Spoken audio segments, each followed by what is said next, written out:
How do you make 15-second videos? So what did we do? We took the 1-minute video course and we just renamed it as the 15-second video course. And so we're taking our 1-minute video examples and now we're swapping in 15-second examples using this template.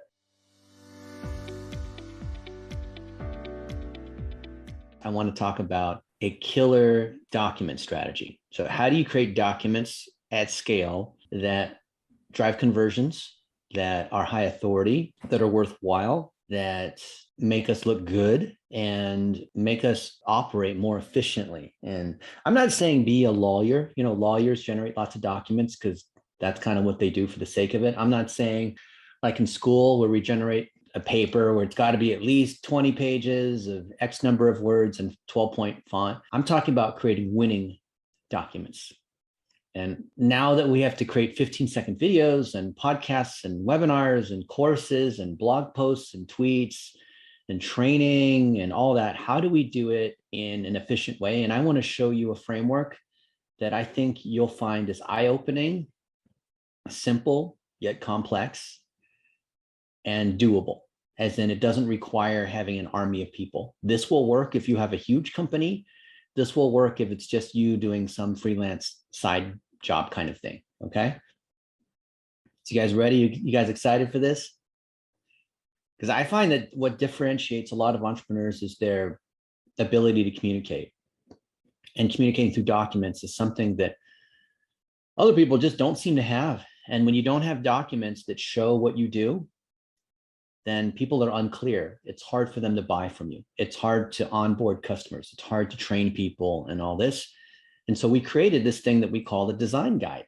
And on the surface, the idea of a design guide is, well, anytime we produce a document, here's the fonts and colors and logos and brand style guidelines that most people have. Because if you're going to hire a virtual assistant, you don't want to have to train them on, here's examples of what we had before in templates. You want to be able to give them a brand guidelines document. But I want to go a little further than that. Of course, that's covered here. We have templates for all that. Here's where you download our logo.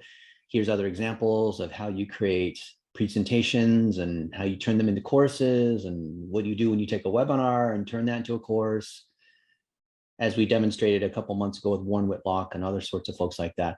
But I want to go further than that and talk about how we do this in a way that helps us win as entrepreneurs so that we don't get sucked into the nitty-gritty, so that any content that we produce is going to be reusable across any other format. And we're going to see Dr. Kim next week. I'm excited to see her.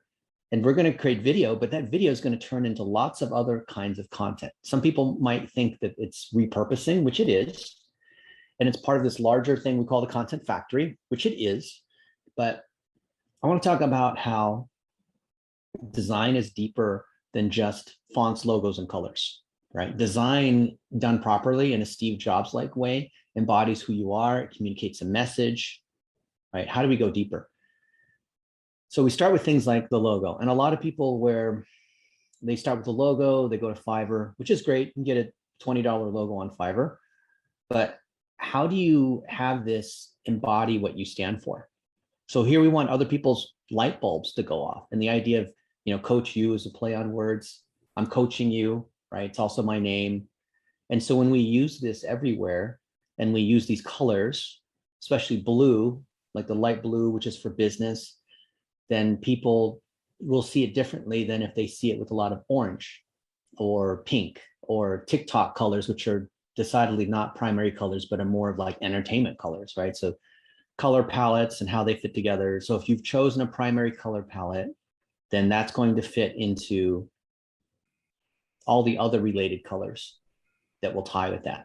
And there's color wheels. There's lots of tools that will help you choose different colors. So, the Coach You blue, right? And here's the hex code for getting that color. If you're not a designer, you don't need to know any of this kind of stuff, but it's just neat to know that colors convey meaning. That's why people spend so much effort on, the Nike symbol or, look at this, people are calling me. I should know not to call me in the middle of this thing here. There is an interview done in Hemispheres magazine a couple months ago, which is United Airlines in-flight magazine. And it featured me talking about the 50th anniversary of the Nike logo and the Rolling Stone logo. Can you believe that? It's 50 years on both of them. But when you have a logo, you want to use it everywhere. You want to use it whether it's transparent in the background, like here on the white, or whether it's dark. You want to make sure that anyone who's working on your stuff has access to these components. And a lot of people will think, well, that should be part of my media kit, and it should be. That should be consistent across my website and social media and my branding documents and brochures and all that, and business cards, if people still carry business cards, right? All of that, and different ways that you represent that. But you want to have a guide that has these things, because then anyone who's on your team has a handy reference. Anytime the media wants to reference you, anytime you're on a podcast, you can send this out and it'll be consistent, right? And we think that it's critical to have a document like this that goes through this, like even listing what is the font that we have. So that way it can be similar. And it's not because of the brand police. A lot of people think, well, the brand police is just to enforce someone not adhering to the style guidelines because it's off by 1 pixel, or they didn't use the exact right color or whatever. But we have these folders here that have these different components and different ways that we're building these different guides and all these different kinds of templates. And, if you want to do that for your company, then I would recommend that you straight up steal what we have here. Why not? And it makes your company look bigger. It looks better. It's just so much easier to be able to execute. When we put together things like courses and presentations, the first page is a cover page. And the cover page can be landscape like this, like a PowerPoint-ish presentation. It can be vertical, which is what we think of as more like a book, right? When you read a book, it's vertical. When you're on mobile, it's vertical, right? And we want to have these various components. And the thing that makes these things look nice is not because there's a great designer who has to invent something new every time. It's that there's a template. But the template isn't completely non-thinking, because the template still requires expertise, just like tools require expertise. So you have a primary image. It can be you, it can be your customer. It can be something that conveys visually, emotionally what you want to cover. There's the title. Here, this is called Brand Analysis Course. And then there's a tagline. The tagline or subtext, which is below the headline, is something that conveys the meaning of what it is. So who are your best customers? Oh, that's what we're trying to do in the brand analysis course, right? Or digital plumbing, right? If we say this is about digital plumbing, it's optimizing your business, right? Or maximizing the value of the data in your business to be able to improve, or whatever it is. Like the tagline or subtext is why somebody wants to do this thing, or who it's for, or just some additional layer of color on top of this, right? We also like to show professional pictures, so we can show an author. So in this case, maybe I'm the author, and we have my name and my title. So imagine that when you're producing blog posts or articles or research or marketing materials, that you have stuff that looks like this, right? It just looks great. The number one compliment I've gotten in the last 20 years is not, oh, you guys are really smart, or wow, the digital plumbing stuff really, the way you guys implemented Tag Manager, wow, that's really cool. That's what I would like to hear. But what I've actually heard is, I really like how your documents look. Oh, really? Well, thank you. Appreciate that. I like that. I mean, I think, documents, they should look good. They should be useful first, but they have to look good too, right? And just like when you are educating or working with clients or customers, it has to feel good too, right? The doctor has to be good at heart surgery, but they also have to be polite at the same time. So I think our documents need to reflect that. I mean, how many times have you seen a friend or a vendor or partner and their documents are awful? It's just terrible. You can tell that somebody was trying to do it in Microsoft Paint. Yeah, I'm in my meeting. Yeah. What's up, Jeremy? So these are just all templatable, checklist-driven kinds of things, so that you don't have to reinvent the wheel every single time you want to produce a new document. So you have consistency, not because you want everything to look cookie cutter the same, but because you want to make sure it has components that actually work. For example, here we have this badge. So we know that everything that we put out there as a course, people should be able to go through like a recipe, like Gordon Ramsay's recipe on how to cook a steak the right way. And if they do it, they should be able to earn the badge by following the checklist, step-by-step task level recipe. But if we don't have a badge, then either the designer didn't put the badge there, or we didn't turn the course into a checklist, which then people can follow and actually assess whether they do the thing, or something else got dropped along the way. Maybe someone got sick, maybe someone lost track of something. So when you have a checklist for all the items that you need in your documents, then you know that the rest of these things are functioning. And then you put a project manager on top of it if you're a little bit further, so that you know that the system and the administration of it can operate without you having to be there watching every little piece and saying, hey, it's been a week, has anyone touched this? Like, everyone knows, here's the pieces that we need. And if someone didn't do their part, someone else can step in and take over. So we have something that we call the master guide and the master presentation. And the idea of the master is that it is the ring to rule all rings. And like, we'll make a version for Fiverr, for example, right? So here's the Fiverr one. And we know that when we teach stuff with Fiverr, we've got our design guidelines and how we want to make it look for Fiverr using their logo. This is a co-brand, so we're teaching it together with Fiverr. So that way both logos are here. We have the table of contents. We're using the Fiverr green. Fiverr's all about green. Green is growth. And then anything that we've done with Fiverr, we put inside here so that way we can reuse it. So we've done this webinar several times with Fiverr. 5 clever ways to retain your customers. And that's perfect for Fiverr, because Fiverr is all about small businesses that are trying to grow. And so we can reuse this in so many different ways. And it looks great. Can you imagine if you had to build a presentation from scratch every single time, how much effort it would be? Have you ever been in that situation where you have to give a presentation on something tomorrow, and you waited to the last minute? You had 3 or 4 weeks to put it together, but you waited to the last minute, and now you have to stay up all night putting together some presentation, and you're already tired, it's midnight, but you have to stay up and you're thinking, man, I can spend an extra hour or 2 and put together this presentation, but then I'm going to be tired tomorrow. Or should I just kind of cut it short and kind of go with what I have and get more sleep, but not have the best presentation materials, right? You ever been in that situation? It's like a final exam turn in the paper scenario. Well, now you don't have to, because when you have a template and everything's already in place, then you can just pick and choose from the master presentation, reskin it, change up a couple different items, and all of a sudden you have a new document, right? And it's not like anyone else has seen all the rest of your other documents. So now they know. So this is something we've taught before, XYZ, and we've skinned it for Fiverr. And you guys know that we teach our 1-minute video course, but we've also taught, or now teaching, how do you make 15-second videos? So what did we do? We took the 1-minute video course and we just renamed it as the 15-second video course. And so we're taking our 1-minute video examples and now we're swapping in 15-second examples using this template.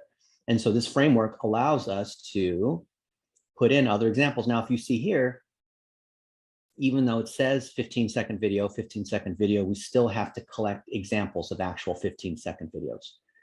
We still have to change these other components. So when you see stuff like this, for some reason, they just love using, the VAs love using this picture of me holding this sign. I don't even like using it. But we want to customize it so that, like, instead of here where it's landscape, which is Dr. Glenn Vo and I, let's have the vertical ones, right? If it's 15-second vertical videos instead of 1 minute, which is still vertical videos, how do we do that? What's our framework for doing 15-second videos? We can still do this 1, 2, 3 method, right? But we just have to say them in 5 seconds each. 5 seconds, 5 seconds, 5 seconds, right? See, not 15, 15, 15. The structure of a 15-second video is 3 components of 15 seconds. No, it's 5 seconds each that add up to 15. So this is where the designer, great designer, but the designer doesn't understand that these 3 5-second components have to add up to 15 seconds. So you're going to have to do QA here, but it's easy to do QA when you have the template and these kinds of things, right? So you can see how all this stuff is reusable. 3x3 video grid, instead of just with 1-minute videos, now we have 15-second videos in 3x3 grid with 15-second examples, right? So the master presentation is our granddaddy of all slides. And so a presentation is meant to be a presentation, just like right now, we're chatting, someone's narrating it, or you are giving a presentation on Zoom. And the beauty of a presentation is it's not word heavy, right? A presentation, you're speaking the words, so the words aren't on the page. So the guide version is where people can read the thing. So right now I'm looking at the design style guide. So this guide is vertical. It's like a book because it's meant for people to read it. It's not meant for me to read it to you, right? Right. So presentations, images, videos, not much text because someone's presenting it. A guide, it's like a book. No one's presenting it. They're reading the words. So it's lots of words. So therefore it's in vertical format. So we have a master presentation and a master guide. The beauty of these two being linked together is that when you give a presentation, you can then transcribe it, run it through Descript, our whole book editing process, as you guys see in another episode, and we can turn that into the guide. Now, it's better to have the guide version first, and then you can give a presentation from the guide. But sometimes our designers or our people are just not ready or prepared, or we're still scrambling to get some stuff going. So we just give the presentation and then make the guide afterwards based on the Zoom recording. Not the ideal way to do it, but it's a fail-safe, graceful failure way of doing things. All right. Oh, Annie says this is super exciting. Gala says, did we get this document? All the documents that we cover, you should have inside the Academy. If not, then that means our team is either getting the stuff ready or we've dropped the ball or whatnot, right? Everything we have here, we teach from example, we implement from example. What we teach is what we implement, what we implement is what we teach, right? So we have different versions of the same content, which is all part of this checklist architecture, because it's the same checklist, whether it's a guide or a presentation or us as an agency implementing it, it's still the same checklist, just different formats of the same thing. You know, it's like a mountain bike. It can be painted blue or green or purple. You can put racing tires on it or knobby tires on it. It's still a bike. It's just different versions of the same thing. Or we like to say Mexican food, right? It can be beans, cheese, rice, meat, lettuce, tomatoes, chalupa, enchilada, tostada, burrito, chimichanga. It's all just different combinations of the same ingredients, right? Which are the same checklist items. We like to say that guides or one-pagers or any of these have one-pagers, and a one-pager is a list of these particular tasks. So the idea of this checklist architecture is anything that you do. Think about what it is that you do on a repeatable basis. It's a process, should be governed by a checklist. It's written down where you have documented exactly how to do each of these particular components. So the business should be able to operate without you because someone should be able to go through that training on how to do whatever it is. It could be a Zoom that you record. It could be you just recording your screen in a Loom. It doesn't have to be some complex thing. It can be just a few simple things that you do. You recorded how you do it. And now you turn it into a presentation for video narration, and you turn it into a guide for people to be able to watch, right? So I consider this the heart of marketing and training and operations is unfortunately document production, right? Because if you don't document what you do, it's not repeatable. And then anytime someone has a question on that thing, then you have to personally one-on-one coach them privately, live, how to do something, which is great for them because then they get your personal touch, you're available, it shows that you care, but it also makes it impossible for you to scale because there's no documentation to fall back on. And the reason we create documentation is not because we're inhuman and we just want people to read the documents or to Google it. It's so that we can spend quality time with people instead of repeating things that we've already said before, right? You want your time to be quality. So when the internet came around, travel agents were mad because they thought the internet was trying to replace them. They thought people like me at American Airlines, by building the website, were trying to kill their jobs. Like, no, I want you guys to be worth more, to be able to give them advice on where in Hawaii they should go and what are the best places and what hotels the best, and that, not do what a robot can do, which is find what the price is from LA to Honolulu on September 8th, right? Why would you do that? So the whole thing with having these documents is to free us up to do what we as humans should be doing, which is building relationships. And so when we have VAs that are working on this kind of training on how to do stuff, for example, Jeremy has got this basic SEO one-on-one stuff that we sent over to our friends at SEMrush so that we can show how we're using the SEMrush tool to be able to teach SEO, the SEO principles plus the tool itself. And that's great because now anyone that wants to learn how to do SEO, They don't need one-on-one private education from me unless they want to pay for that time, which is expensive. They can go to that training and then be a part of office hours, which of course we're recording as well, right? Everything we're doing with an eye towards recording it so that it's repeatable. And you should always think about that too, because we only have so much time on this planet.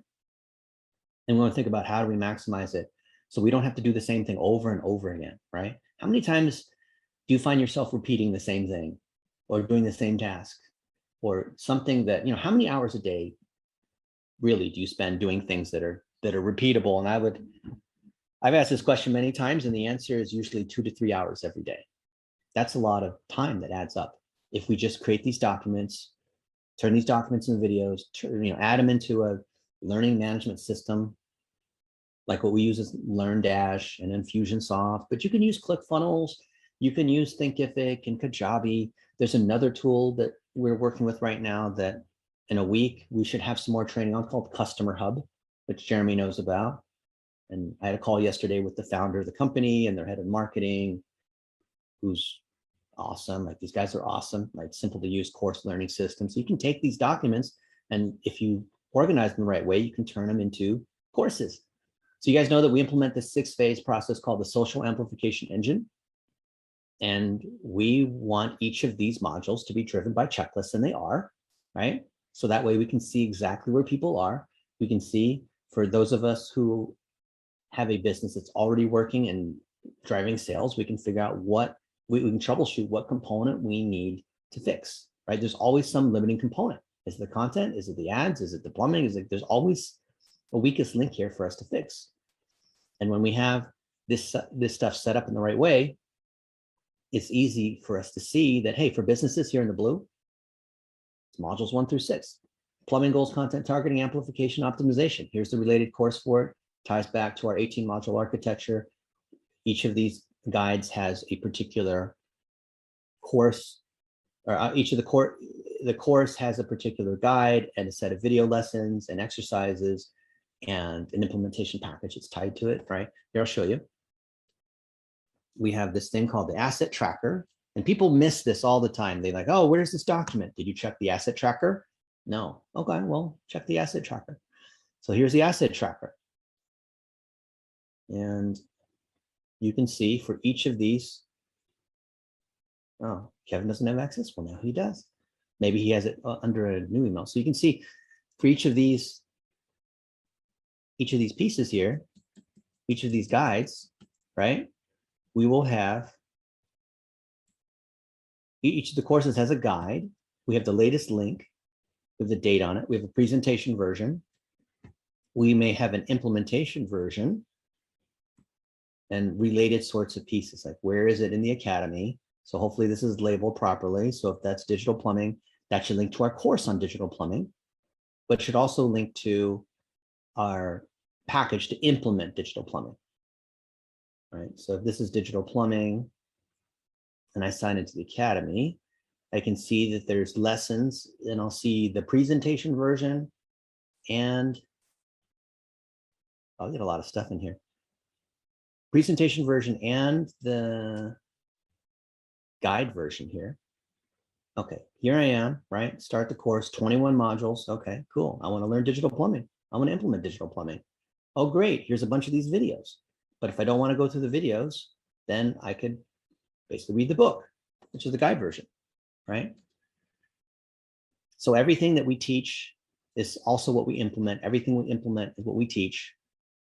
The blue here is for business, modules 1 through 6. 7 to 12 is for the workers. So the workers are VAs and account managers, and they're the ones who are implementing the personal branding, implementing the ads, implementing all the things that are checklist level that we don't want the entrepreneur to have to learn how to do themselves, unless they're a digital marketing person. Unless they are an agency, they don't really need to know this. They can just focus on being how awesome they are, right? They're a therapist, they're a roofer, they're a dentist, like whatever it is, they need to know what these components are, but then all the work is being done down here at the detail level, right? This influence generator, which we're renaming the content factory, is the detailed step-by-step micro task implementation of content marketing. So the business owner has to understand content marketing because they've got to collect the content, they have to make videos, but then the actual editing, distribution, repurposing, amplifying, optimization occurs here inside this factory. So we know targeting is, who do we want to reach and who are they, personas, right? Understand your ideal customer. But the detail level is brand analysis, as in like, let's actually build these different audiences. Let's actually identify those particular targets. Let's set up those audiences on YouTube and those Google search keywords and Google display and TikTok and all that kind of stuff. We know that we need to optimize, and there's certain things we have to optimize for. At the business level, we're optimizing our P&L, but at the detail level, it's a bunch of meetings because there's a lot of people management and project management on the kind of stuff that has to happen to execute the machine. So there's owning the machine, understanding what happens here, and there's the actual execution of all these different details so that all the items that are in blue have a green item that is right below it. And that's what we have here with these different modules. And if you don't have something as complex as this, then it's fine. You don't have to. We happen to be in the business of building this larger Uber-esque, two-sided marketplace. You can see here, right? 6-phase social amplification engine for businesses. Then for the young adults and the VAs and the house moms and other people that are workers, could be, people in our Jake Paul program, that's modules 7 to 12. So here we have supply in the green, which is all the people that are doing the work, like the Uber drivers or the cooks in the kitchen or the waiters. And then we have the demand, which is the blue, of all the people that are paying for things. So they could be a real estate agent because they like Tom Ferry. They could be a dentist because they like Glenn Vogue. They could be, whoever, based on the figurehead or the lighthouse they follow. So this is how we're bringing supply and demand together. Each of these things has modules and checklists associated with them, as you see in the learning management system. And then you can see 13 to 18 is the system side, what we call partner. So a lot of people use the word partner. Partner means all kinds of random, vague kinds of things. Usually it means people that have a relationship, but they haven't figured out how to pay each other money. So they just call it a partnership. Well, a partnership where no money ever goes back and forth is not really a partnership unless it's like a marriage or something like that. But a business partnership has to have money that transacts. Otherwise, how are you going to pay for stuff, right? So these are the 18 modules. We have courses on each of them. You may want to borrow parts of these for yourself, but this shows you how we organize everything into what we call this master presentation, which is the sum of all presentations and the checklist of checklists. So, love to hear, what do you guys think of that? Have you seen anything like this before, kind of behind the scenes? Normally, you'll just hear about one thing. You'll hear about like how to make TikTok ads, or you'll hear about like how do you use a video camera, right? But this is the true master level view. This is what actually happens to be able to build the whole system. So you can go to Disneyland, enjoy the rides. This is going behind the rides and seeing how the machines actually, this is the stuff that the tourists never get to see, okay? That's the way to think about this. And it's all done through documents. It's impossible to operate without these documents, because then it would just be based on whatever some person thinks. And we know common sense is not common. All right, so let's keep going. So when we have documents, we can have these beautiful design documents that are done in whatever the world-class tool is. So for graphics design, it's going to be the Adobe products like InDesign and Photoshop. And if you're doing video, then probably also the Adobe products, because you're using Premiere and you're not using Final Cut Pro or these other tools, you're using After Effects, right? But most people are not able to use things like that. People like me, we want to use things like Google Docs and Gmail and simple kinds of tools like Google Sheets. So we have to be able to keep formats in a way that transfers between the pro level tool like Premiere and After Effects versus the simple kind of tool for regular users like me, which can be using your iPhone or using the QuickTime player, right? I record a lot of stuff on QuickTime player or Zoom, like we're recording this on Zoom. Am I a professional videographer? No, but we're recording it on Zoom. So the question is, how do we manage to have things that look pro using the pro tools, but also are editable by people who are not pro. And so what we'll do is we will keep the ongoing working version as a Google document. That way, we're collecting the examples, we are putting in images, we're structuring things without requiring a designer to touch every single piece. And only when we want to take a snapshot for a major version do we then want to create or have the designer come in. So if I look at some random Google Doc, this is a working document, and this is what we're doing with Glenn Vo, and we're teaching, how do you, right, here's the sequences inside Tolstoy. You guys know the interactive video sequences. So here's how it's working inside this Google Doc. And we have the different pieces here, which then can enlarge and have all the other stuff that we want. But then when we turn it into the guide, this thing will be robust enough that TikTok ads course. Okay. Here's another example. Okay, so the guide version, you can see that we have these other components that are here, right? I think this thing, if I'm not mistaken, is many, many pages. You guys see this? It has little sidebars in the way here. Yeah, it's 50 something pages, right? So we're adding, Jeremy's done this for this SEO course. So Kevin's doing it for Facebook for $1 a day. We're just collecting lots of examples that are here that don't require a designer to be involved, because this has to be frictionless, has to be easy. I love Google Docs because anyone can come in and just mess around. But then when we have a point, maybe it's every couple of weeks or whatever, where there's a good kind of stopping point, we then want to turn it into the guide and the other related versions. So the thing that we just had, 30 minutes ago, was this TikTok ads presentation version, where I'm narrating over this and I'm telling stories and talking about what this means and, talking about these different components. But this comes from having, done the homework on putting things together inside this doc version. So this is a little bit complex because we're talking about sophisticated document management, but just bear with me and you'll see that this actually makes a lot of sense. It's actually pretty simple. We have a working area in Google Docs, and as we are documenting what we're doing, so by the way, this is not just for info product people. This is not just for people that are building courses. This is not just for people of huge teams. This will work. This will work for Dr. Kim. This will work for JJ, right? This will work for any of us here, because anyone who's providing a product or service has to document what it is, meaning they have to be able to market it. They have to be able to promote it. They have to collect feedback. They have to show the goals, content, and targeting associated with that asset. And so any one of these documents, we can tidy up and immediately turn it into a PDF and turn it into a beautiful design document with very little effort, as long as we follow this framework. And when we go to any particular component, let's talk about one-pagers. So one component inside a checklist is a one-pager, and a one-pager is a way to be able to quickly tell, is that task done?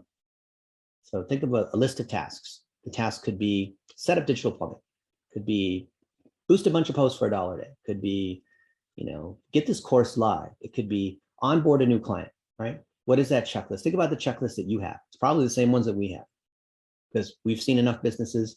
It's kind of the same thing. Like whether your business is putting people's faces on socks, or fixing their teeth, or helping them buy a house, you're still going to have the stages of making sure things are happening, that you're providing the service, that you're following with the customer, that you're collecting the money, that you're hiring people.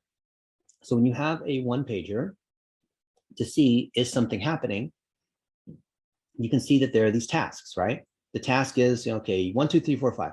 And each of these tasks has to be SMART. Have you guys heard of SMART, the SMART acronym? Specific, measurable, actionable, realistic, time-based. That way you can actually determine whether the thing happened or not. Each of these tasks has a superscript, and the superscript ties back to what we call the 1,000 task library, which is now a misnomer because we have more than 1,000 tasks in our library.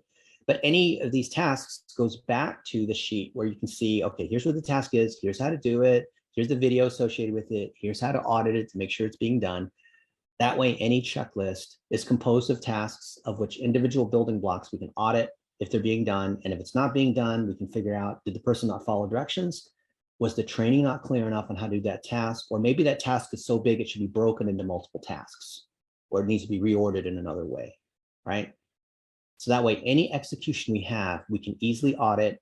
And then it's not a subjective matter of whether, oh, we think that's a beautiful painting or not. They're like, no, it's not subjective. The beauty of a checklist is like, it's done or it's not. And then templates on building checklists. Well, why not? Because it's an InDesign, INDD, see?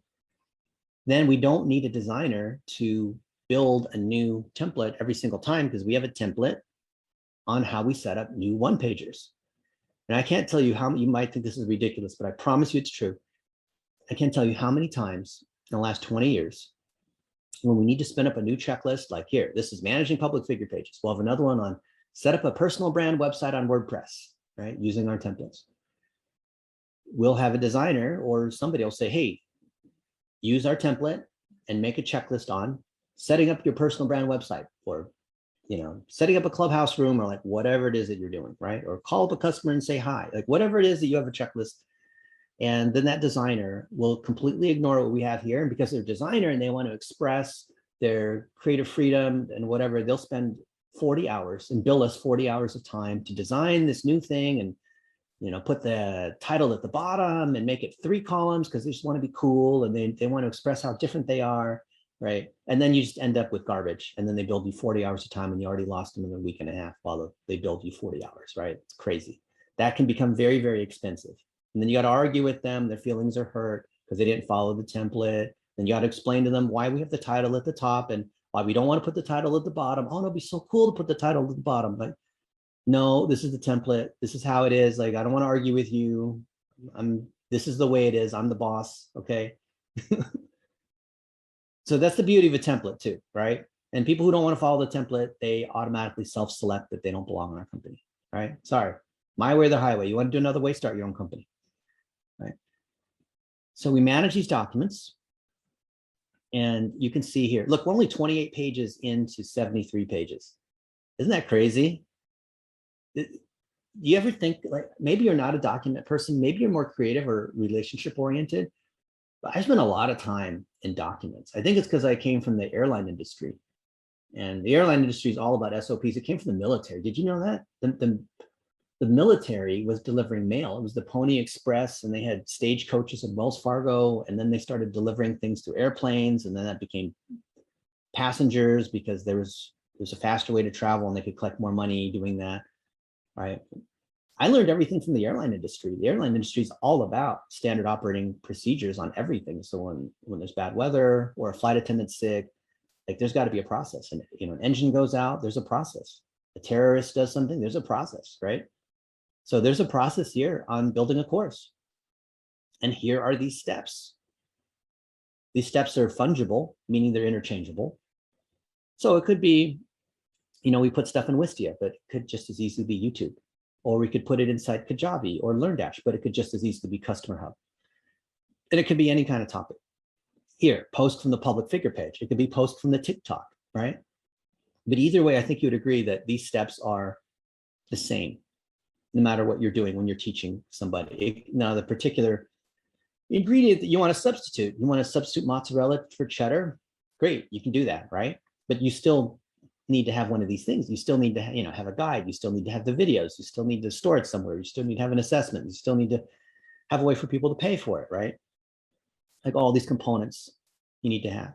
So that's why we literally have a checklist on how we create courses. We have a checklist on every single thing that we do. We have a checklist for people that are coming into office hours. And how do we greet them? And we send them a pair of socks with their face on them. And we make sure they have Academy access. And we collect their goals, content, and targeting. We do a quick audit. We send them a gift the second month. So depending on how far along you are with us, you'll get these different gifts in the mail with little greetings from me, which hopefully you'll find interesting. I don't want to spoil the surprise of the things that we have that are coming in the mail, right? So you can see here that there's there's ways of organizing this content that's way beyond just what you'd expect in a design style guideline, right? The design style guideline is this font, this Adobe InDesign file, like this, the stuff that's minutia, but it's actually strategy.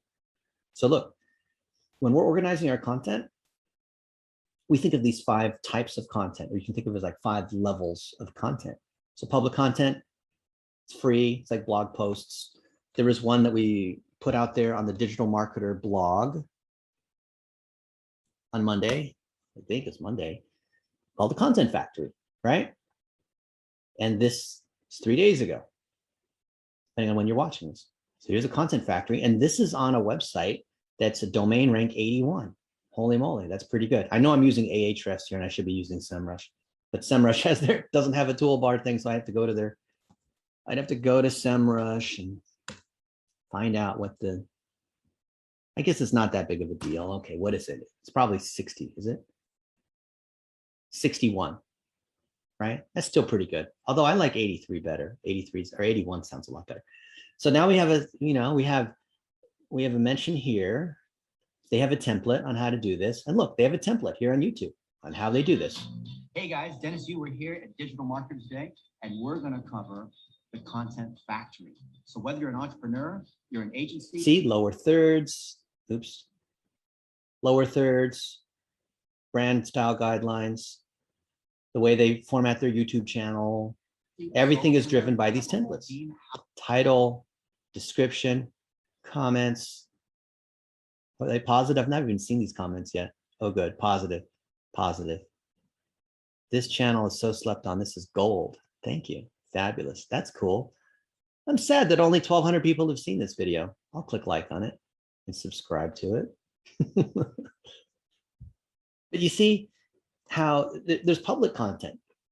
Public content's free. It brings people in. It's the bottom of the funnel. It's the beginning path of the ascension ladder, depending on what model you want to, or top of the funnel, right? Whatever you want to call it. And then gated content, which is free, is they have to give us an email address. They have to opt in. They have to fill out a lead form. Still free, right? And then, of course, you move up into things where they pay, like a tripwire, $7, $10, or I think of office hours as like our program here. I think of this as a tripwire because we don't make any money on it. We actually lose money on this program.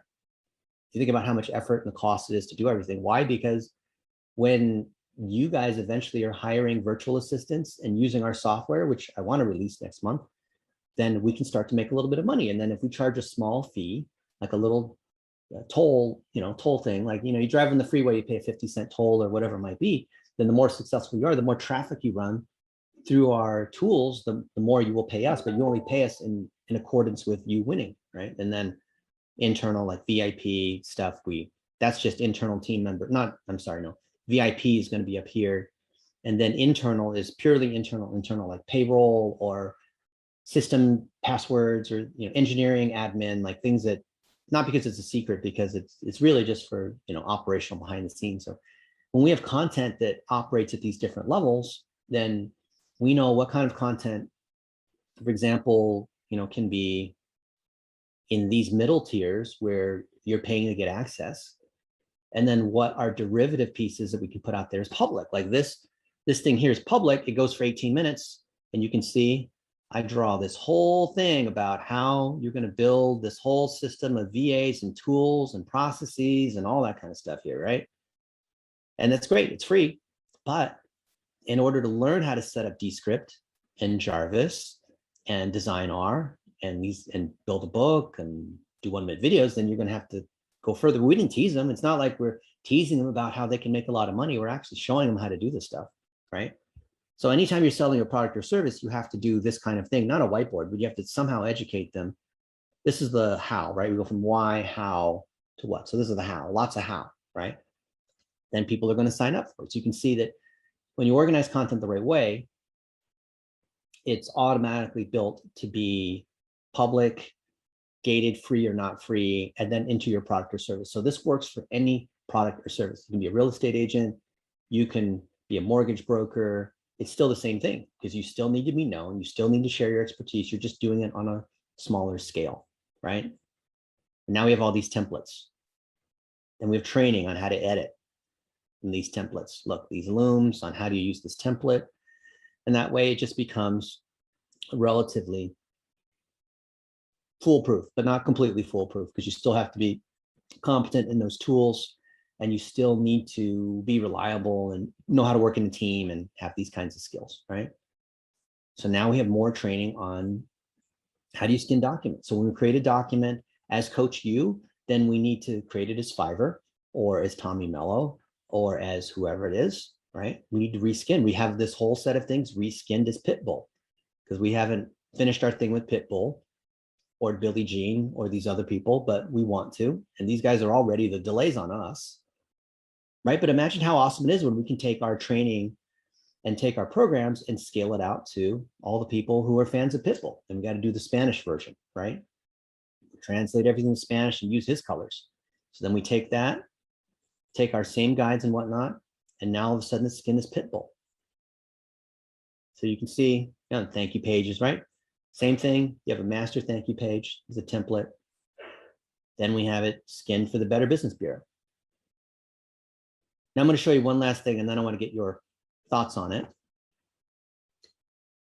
So you can skin things, like the graphics designer can skin stuff in a certain way and make it look nice and follow all the stuff here. Like we could reskin this thing for Digital Marketer and do it for Fiverr and do it for Perry Marshall.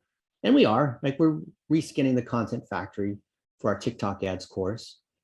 But what really makes it special, instead of just this whole template robot, just change the name label kind of thing, is when you can inject specific moments from your life or from your library or your photo gallery.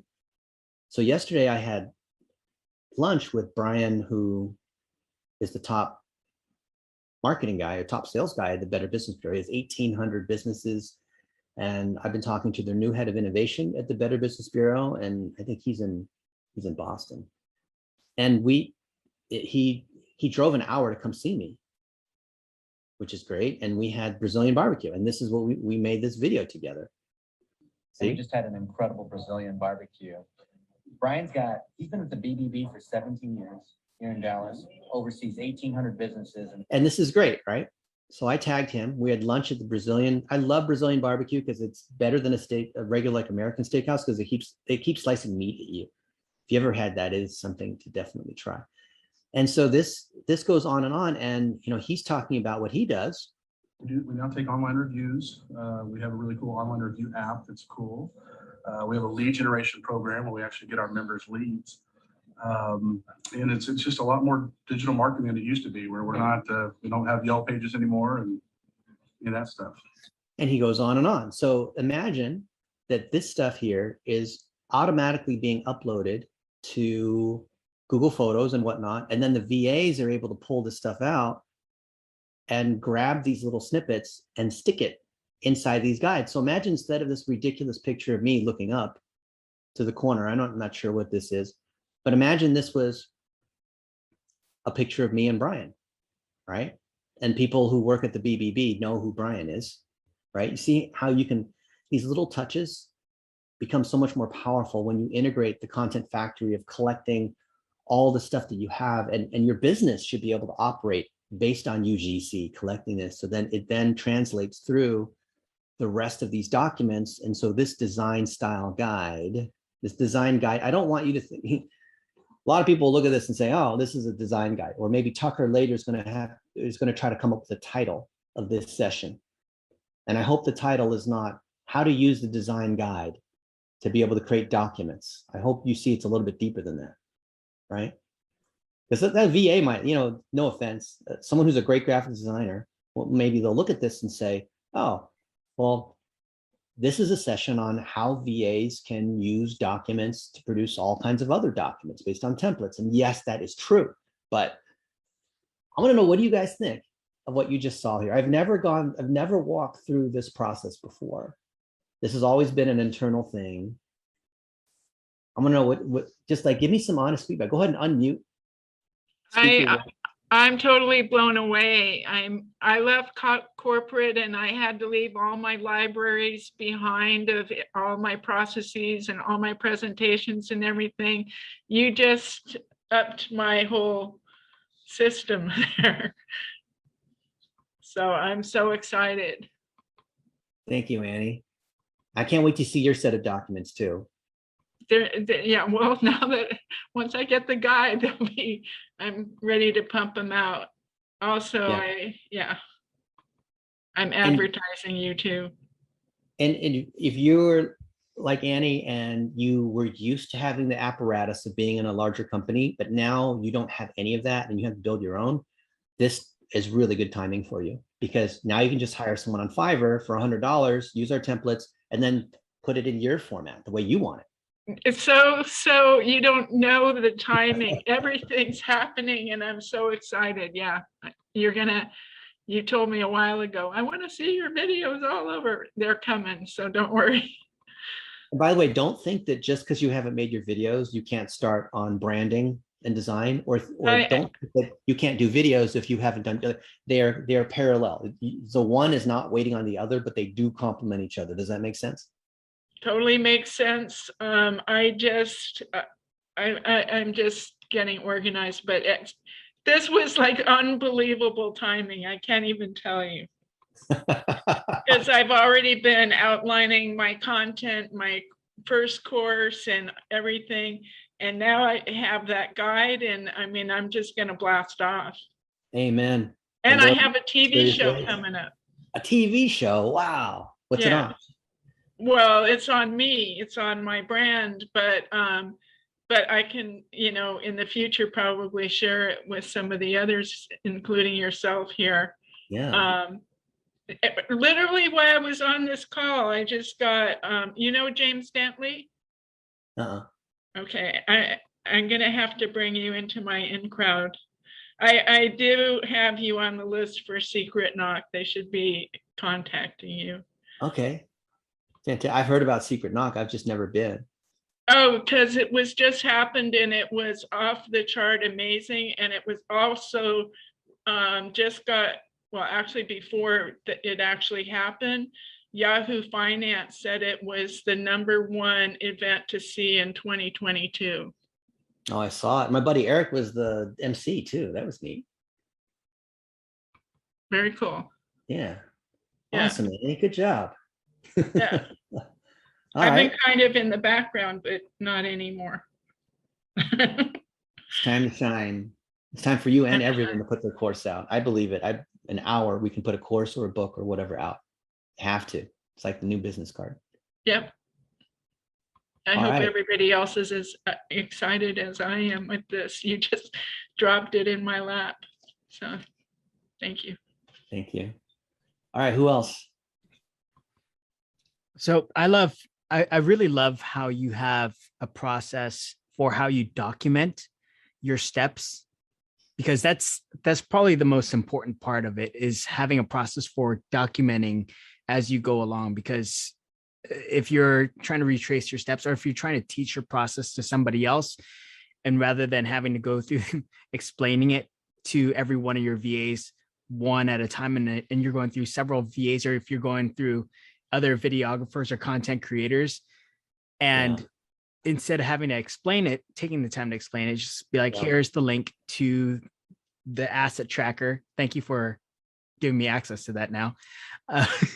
And even the conversations in your base camps and stuff, that helps to allow anybody that's trying to get onboarded, get fast tracked right away, so that they can pick up and start running with the ball.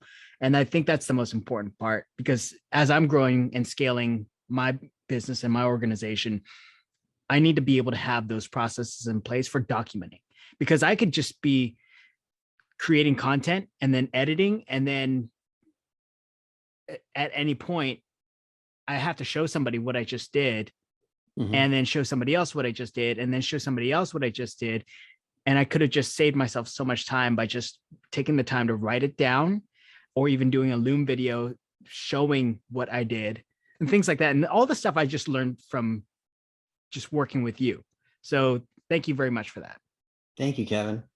And your background's beautiful. I love those new lights that you put in there above where you are, just out of view. And then those practical lights are fantastic. Wow, I'm so jealous. Well, I can on the 25th, you're like 50 miles away from me right now. Yeah, but I can come pick you up. That's true. I think I might Are you have in dinner Dallas with right now? I am. Oh, you're in Dallas for Ursa? Yeah. Oh, nice. I might see Matthew called me an hour ago. We might have dinner tonight. Okay. Well, I'm around. So just let me know if you guys want to get together and I'll just drive on down. Yeah, cool. Awesome. I think we're supposed to meet some executive from Gold's Gym and they're opening lots of locations in California. So we'll see about that. Oh, okay. Yeah. That must Anyway, be Shop talk. Angel. All right. Jeremy, you've been beaming this whole time. I see a smile on your face. That's a good thing. I just listening to everybody, but I tell you, I always feel like when I come to these dentists, like I'm a pebble in the ocean. You know, it's just it. I mean, I see the logic in all of it and the processes. I mean, it all makes sense as far as building a business, but as far as like just organizing all of it together so you can access it. And you know, I mean, that's what I have difficulty with. Is just like, and I know how, you know, you have spreadsheets where you kind of document everything so you can kind of go to these different places, but it's just that, yeah, that's my biggest struggle. I'd say with the whole thing. It's just, you know, kind of getting my mind around like organizing all of the processes together to kind of make kind of like a holistic kind of, you know, approach. So, yeah. So well, is there a piece here that you need more explanation? There's a lot of stuff, but is there some particular piece? No, it all makes sense. It's just I guess just trying to figure out how to kind of create all of that, you know, around the business. I mean, I guess you do it slowly over time. I'm sure when you started Blitz Metrics, you had some processes in place, but then gradually you grew and grew and grew, and it just seems like you know, like I say, like I'm a pebble in an ocean. So it's a great feeling. I mean, to see the potential. So. You know, yeah. So yeah, it's exciting. And then once you have a couple of these pieces, a couple designers that are doing good work, then your next problem is going to be reliability at scale. Mm-hmm. You're going to find, just like in a call center or in a retail environment, some people are not reliable. So think about, you know, McDonald's or whatever example of, you know, an airline or a call center. You have people that come and go, and while we don't really ever want to have attrition because we want to have good screening to have the highest quality people, it's inevitable that you will lose people. So if you lose people, you have to have a process so good. You know, LeBron James calls it next man up, right? Someone else can come in and fill that position. Someone else can come in and fly the plane. Someone else can come in and clean the bathroom and make the chicken McNuggets and do whatever it is right inside the factory, right? Whatever the analogy is, there's someone else can come in and fill that role. You know, imagine like Costco is one of my favorite stores. I love wandering around in Costco, even if I don't need to buy anything, because I just love doing it. And I know that if one of the cashiers isn't there, or if one of the people in the warehouse isn't there, they're not going to shut down Costco because one person doesn't show up, right? And so that's the way we want to think about our business. Mm-hmm. If we were to take any piece of our business, including ourselves, and remove us from that business, can it still operate? Mm-hmm. Right? Lose any key person. Can it still operate? Today, we did this TikTok ads training for Perry Marshall, and Daniel was there, and he did a fantastic job on digital plumbing, as Tucker also agreed, right? It was kick ass, like he said, which I don't think is a bad word. I think if we said another word, it would be bad, but I think kick ass is okay. Is that okay, Dr. Kim? Is kick ass okay? Okay. Well, if God forbid, you know, he got sick or something happened to him, we'd be able to keep going because we've documented how we've done it, and other people are following his footsteps. And we believe that anytime you learn how to do something, you should document it and have 3 people follow and do that same thing yourself without you needing to watch over them and guide them and answer their questions, because that's proof that your training is solid enough. When 3 people can go through that training and implement the TikTok pixel or whatever it is and do it, now you know that you have mentorship at scale because you have other apprentices that are able to do that. And then those apprentices teach other apprentices how. It's not MLM, it's apprenticeship, right? So you want to think about, even if your business is just you right now, right? Annie was used to working in a bigger company, but what are the things that you do that you can document so that other people can go through your recipe, your checklist of tasks, and repeat that 3 times? So Jeremy's teaching some of this SEO stuff on how we're doing SEO and how we're getting more traffic. And there's rev share companies that we're doing this with where they're giving us 2% or 5% or whatever percent of their revenue as we start to grow them. Well, we should be able to have other people follow what Jeremy is doing with SEO to achieve repeatable excellence, and then be able to measure, because we do analytics, measure what the impact of that is. And thus Jeremy is following learn, do, teach, because he learned how we're doing it at a larger scale with lots of people involved. He's doing it. So he's a real practitioner, and he's doing it before he's earned the right to teach it. And when he can teach it, then documentation and all this stuff kicks into place, learning management courses, self-retainer packages, info products, whatever it might be. And then this whole thing naturally scales, but it starts from learning to doing the teaching. If you skip learning, you don't have enough of a foundation to be able to, this big building needs a big foundation of learning that then goes to doing, which then goes to teaching. A lot of people will see me teach one thing and think, oh, well, I can do that. Whatever he said in that 1 hour webinar, I could say those same words. I could say it better than him because I'm young and attractive and whatever it is. Like, okay, good for you. But it's from this foundation of these other items. And so we want to grow our communities, want to help people through our direct example and not be hypocrites, which is Dunning-Kruger is the ultimate hypocrite. Most people don't even know they're in the club. It's the ultimate club. Look up Dunning-Kruger if you don't know what that is. It'll change your life. But this whole system of documentation assumes that we have some kind of competency that is worth documenting. It's not some random list of 5 things that I think people should do because I was watching YouTube videos, right? It's based on a direct experience. That's why Jeremy's teaching the SEO piece, because he knows what he's doing and we're documenting what we're doing. So we know it's a legitimate recipe. Anyone who has those ingredients and follows the recipe and is competent enough to use the knives and ovens and tools, of the recipe will get the end result, right? The ingredients and the recipe, competently trained to use the tools, will achieve the end result. That's what this whole system is about. I'd even name this office hours episode, how to document your recipe to create many cooks at scale, something like that. Yeah, that's Dunning-Kruger, Laura, or not Laura, Paula. Yeah, you got that. Awesome, guys. Other thoughts?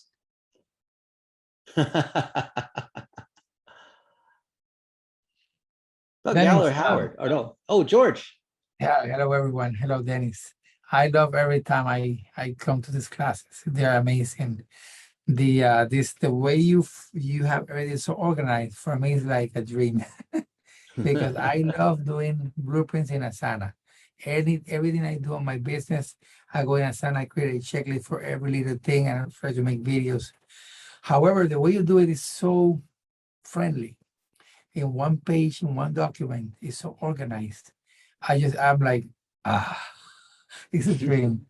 But however, I don't know where you mentioned that we can go to we can access those documents on the how you call it, on the membership area, right? I don't find them. Yeah, we have an internal asset tracker which has access to a lot of internal documents. And I know we were working on creating a version just for us that are part of office hours to get access to all these other documents. I saw there was a version that was partially done, but we've had some people come and go, so we need more competently, reliably trained people to finish that out for you guys to be able to access it.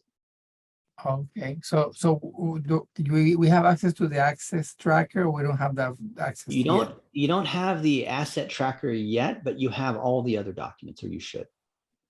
Okay, I'm sorry. Where they are? So they should be inside the academy, but we're working on getting these other pieces as well. Okay, I tried to look, but I don't see them. I can't find them, Dennis. I think several of us posted in here that we can't find them. Okay. So somebody needs to tell us where they are. Yeah, there's literally hundreds of documents. So I'm not gonna, it's not that I don't want to tell you, it's that I think I would overload this thing by putting in too many links. So I saw that there was a misconfiguration inside office hours where everyone was supposed to get access to 85 plus courses. And it looks like a lot of people have access to just 3 or 4 for some reason. And I have access to the courses, but I don't have access to the documents. Yeah, but the courses give access to the related documents. Oh, as I go to the course, I will in some. Oh, I see what you're saying. Yeah. So notice what I was doing every time I opened up a document, like a guide. The guide linked to the different templates. So that's the way to get to the templates is through the guide versions. I see. Okay. Yeah. Awesome. Yeah. Notice I was going through the documents and I was clicking on the items and opening them from the main documents.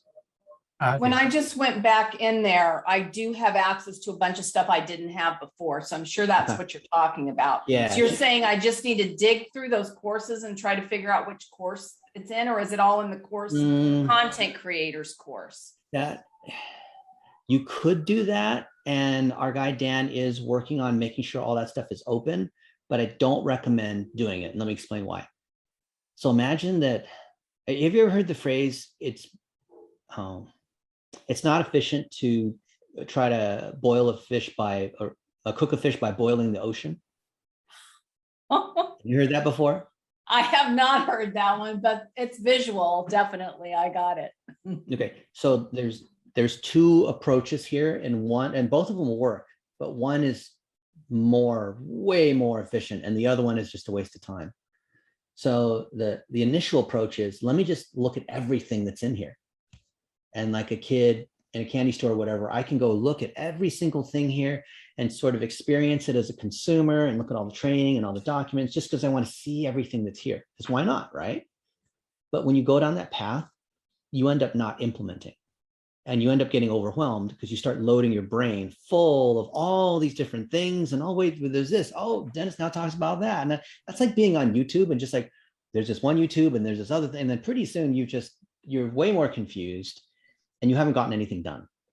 So that's one way. Let's look at everything and then make sure I've access to everything. And I want to like hoard everything like that. That's one approach. The other approach is, okay, what am I trying to get done? Now, what are the one or two things I need to do to make sure that shiny object syndrome. What are the one or two things I need to do to make sure I achieve that goal? So maybe now is not the right time to put together my documents. Or maybe now is the time to be making my videos. Maybe I need to get my website going. Maybe I need to be clear on what my product market fit is because I don't have a killer offer yet. Maybe I need to work on that before I start working on, going to YouTube or Facebook ads, So I really got to prioritize what are the things I really want to do. Not and doing, I don't mean is, consuming courses. I mean, what is the business objective that's making me money? What do I need to do to make me money right now? Then let's figure out what the courses and whatever are that fit that objective, right? So I would look at it that way. And when you look at it that way, then it's like, okay, well, where I am right now in the month of October 2021, I just want to do this and this. And if I can do those two things, good. November, I'm going to do this and this, right? So that's the way I'd approach it. Because otherwise you'll go off into the deep end. And it's very hard to rescue someone when they've gone to the deep end, if that makes sense. And it sounds like eating the elephant, right? Like you have to. It's another way, elephant. One bite at a time. And because if not, then you're in overwhelm. And I tend to find myself going into overwhelm because I'm overloaded with a lot of information. And you being the servant leader that you are, every week you show up, you're giving, you're pouring into us. And, I show up like this. And then before you know it, I'm like, wow, like this is heavy. And so I can't eat it all at the same time, but it's not stopping me from showing up like this, right? Because that's how I know that's how you're going to show up. So I show up open, ready to receive, but then I have to compartmentalize it and prioritize it based off of where I am right now. And so you hit the nail on the head when you said the 15-minute videos, because that's what I've been doing, right? Setting up my little studio. I got, my camera. I know a little bit more about it than I did yesterday. So it's a lot of information. And what I want to share is I'm excited because Dennis isn't going anywhere as far as I'm concerned. And so he's always available for me to tap or to, reach out to him. When I do get to that point, because it's all here and for him, and he knows it like the back of his hand. So it's when I get to that point, I'm like, okay, I just got to reach out to Dennis. Okay, this is done. Let me talk to Dennis and find out about this, and this. So I just wanted to add that as well. Thanks. Thank you, Dr. Kim. Sure. And just because you want to learn something, let's say we have like 5 or 6 different analogies. You don't have to read every book in the library, right? Just the ones you need right now. Now, the cool thing with office hours is every week, I'm going to introduce a new topic, right? There's something more to learn, and it's great to learn, but don't think you have to implement every single thing. But it's good to know what's in there. Or to use the cooking analogy, inside your pantry or inside your walk-in freezer or refrigerator, there's all kinds of meat and vegetables and things like that. And I'll introduce you to all these different things, but it doesn't mean you have to cook with every single ingredient for every single meal. That would be, I think, probably even disgusting if you tried to even do that, right? Every single ingredient. But just look, I've been doing digital marketing for 30 years. So there's lots of stuff for us to cover. I have enough content every week for forever. I have a new topic, right? So unless you're in the business of teaching digital marketing, don't follow what I'm doing, right? It is a difficult path to follow. I'll just put it, it takes 3 decades to get there. That's how I don't have any hair. If you look, when I started, I had lots of hair. Can I say something? Yes. Well, and thank you for Dr. Kim and saying all that stuff, because I've been with the group and I've learned a lot, and I felt myself going down that rabbit hole. So now that looking for the documents, this and this, I was just like frustrated. But now that I did receive something from somebody, and thank you for acknowledging that I feel like I'm not the only one that could go down that path. Yeah. So pick one thing, Maria. So what's the one thing you want to actually get done? My website. Okay, let's focus on that. Everything else, don't worry about that right now. Well, thank you. And let me say this, you guys, if you see me, I'm doing this a lot, or raising one hand, and for me it's habit. When someone is talking about something and it happens to me, I'll throw my hand up, and it's something that I teach, right? Because I don't want you to feel like you're alone. So I say, like, if someone is saying something and it relates to you, throw one hand up. If it really, really relates to you, throw 2 hands up. And if that person was like looking in your window and you're like, wait a minute, how did they know that? Both hands up and stand up. And so this way, when you're in the environment, there you go, Dennis, you know that you're not alone. And so I just have habit doing this. So I just want you guys to know that. Even though, it's not like I'm saying hi for the first time, but I'm like, yep, that's me, like, and standing up. So I just wanted to share that as well, because I'm just so animated. So thanks, guys. Hallelujah. Bring the energy. All right. Other thoughts? I was just going to say that we use a lot of these processes in my business for the technical side, for servicing our client and making sure that when I bring a new tech on, or when we go to a new client and we onboard them and we have 101 things we need to do, that we get all these processes done. But I haven't done any of this from a sales and marketing perspective. And that's where I'm thinking I need to implement this for myself, because I was looking and I was listening and I was going through what you were doing. I was like, yeah, we have a process for that. Yes, we have a document management tool for that. We have a versioning control for that. We have a, learn one, do one, teach one kind of process in place for that. Mm-hmm. It's all on the tech side. It's none of it's on the marketing, none of it's on the sales, none of it's on the content creation side. And that's where I'm working right now, because I'm the only one doing it in my business. So You need a project manager or some VA just to manage that stuff for you. I do. And then, Howard, that's going to be your secret weapon to be able to drive sales and marketing. So imagine this. You're already doing this. You've already documented everything, but just take those documents, clean them up, make them a little nicer. Notice how we can make our document, imagine if the stuff that I showed you was just all black and white text. Let's say it was all solid information, but it was just black and white and it wasn't good looking. It just wouldn't really be appealing, right? But imagine you took your stuff. And IT kinds of processes are not sexy, but you can make them look nice, right? Put in pictures of clients, not stock art. That's the thing that most IT companies in B2B are guilty of. They just grab stock art and everyone knows it's fake, right? But pictures of you, you're an attractive man, you've got good clients, put that stuff in there. And when you document what you do, even though you believe that it might be mundane stuff, that is what's going to get you more clients. Your operations, when documented, is your sales and marketing. You should tweet that. That is tweetable. You put that out there, you're going to beat all these other IT companies. They're not doing this. They're out there trying to get 15-minute phone calls and cold calling, and it's terrible. You've been doing it a long time. Use your customers as your weapon because they are your clients, and the trust you have is the thing that gives you a huge advantage. You just haven't documented it. At least I haven't seen, at least it's not on the website. It's not in the public materials I see. I imagine you have it. You just haven't made it public. Correct. And it's not like it's some secret. Obviously, real secrets don't release those, but your process things, publish that because that's where clients are going to look at that and say, wow, I need to talk to Howard. Thank you.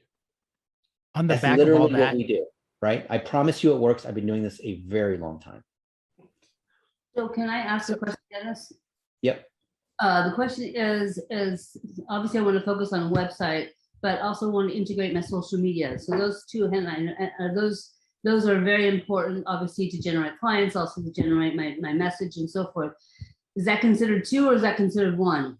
That's one, because the website you can think of as like a bookshelf, and you got to put books. So if you have a website, where's the content coming from? So social media is a way to generate the content that you're generating it on social media, and then you stick it on your website. So you got to generate the content. I think of social media as a way to generate content and build community.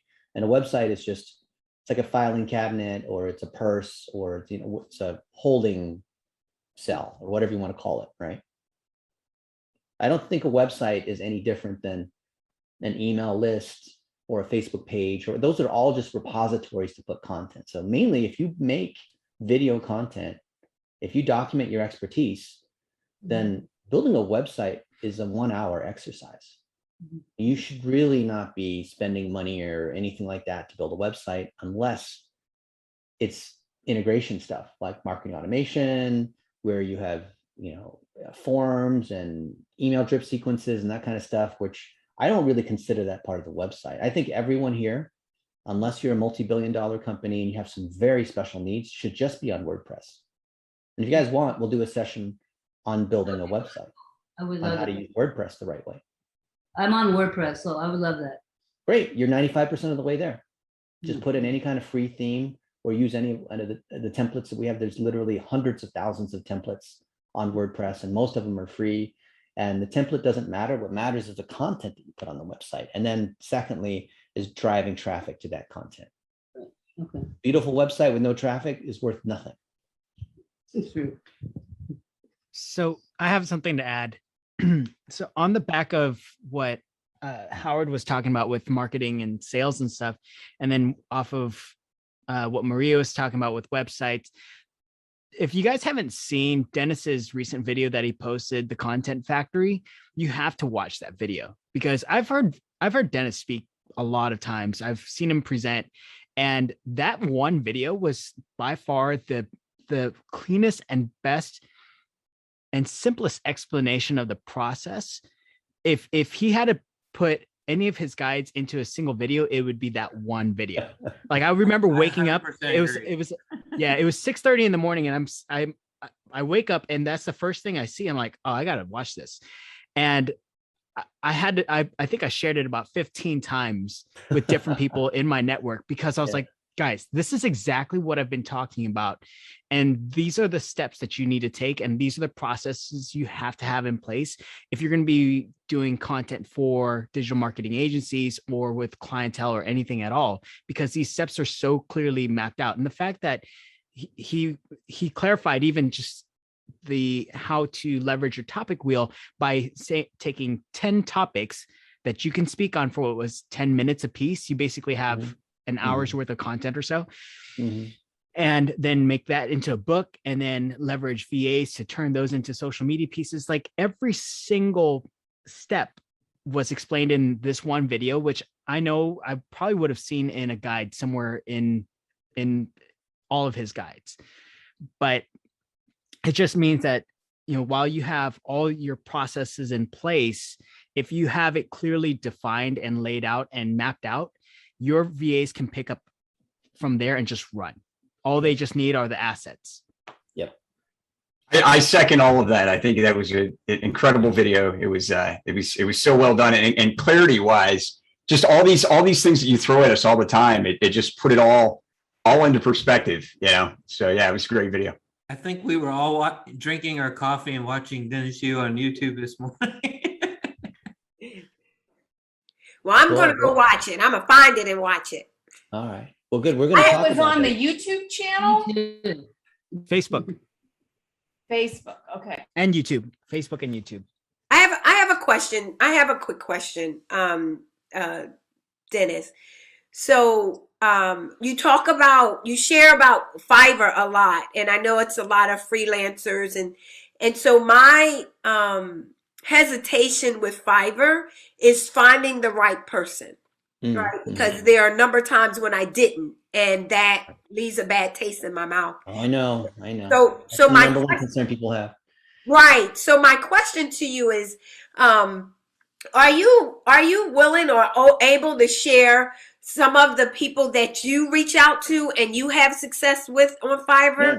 Yeah, happy to, but so that's not going to be the issue. The issue is your screening process and how you define your requirements. Okay. So in your screening process, you share your requirements, you get their explicit acknowledgement that they can do it. You share, for example, so it's not that we don't want to share the people that we're working with. Right.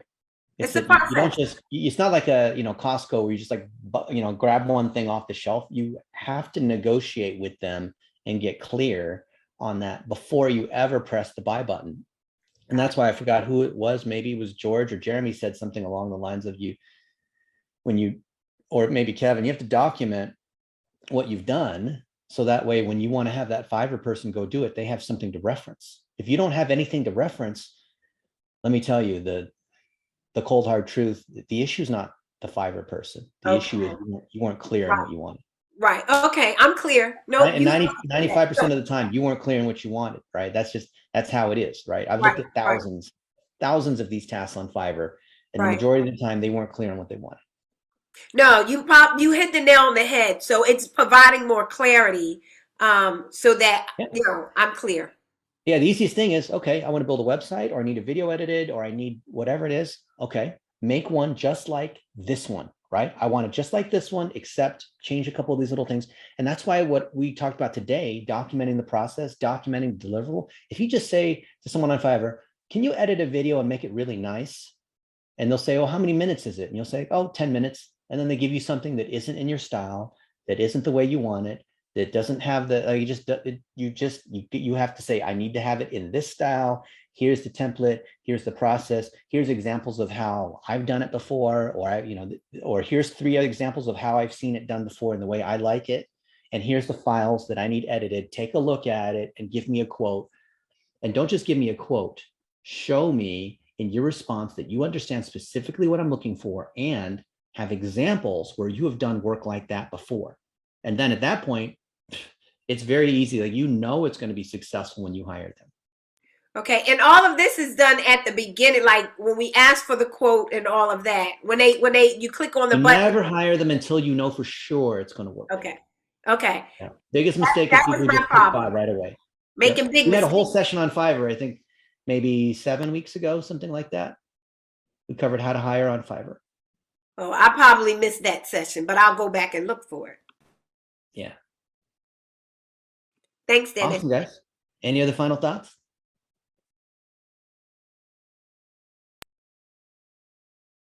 Looks like JJ was puzzled, and then she hit her face. Or Yuri, I have a question. Not saying anything. Yeah, go ahead.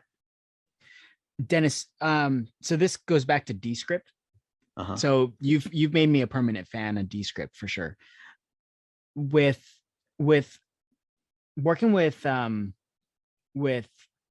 VAs, do you have an enterprise account for giving them access to Descript? Yeah, we do. It can be expensive too, which is a whole nother thing. Yeah. So what's your workaround for that if you don't have that kind of budget? You use shared logins. Okay. Got it. Yeah. Awesome. Well, I got to teach another class in 3 minutes.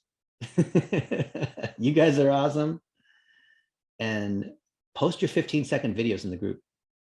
I'm going to do a 15-second video challenge or something and give out prizes or whatever, but I don't see you guys making as many 15-second videos as I think you should.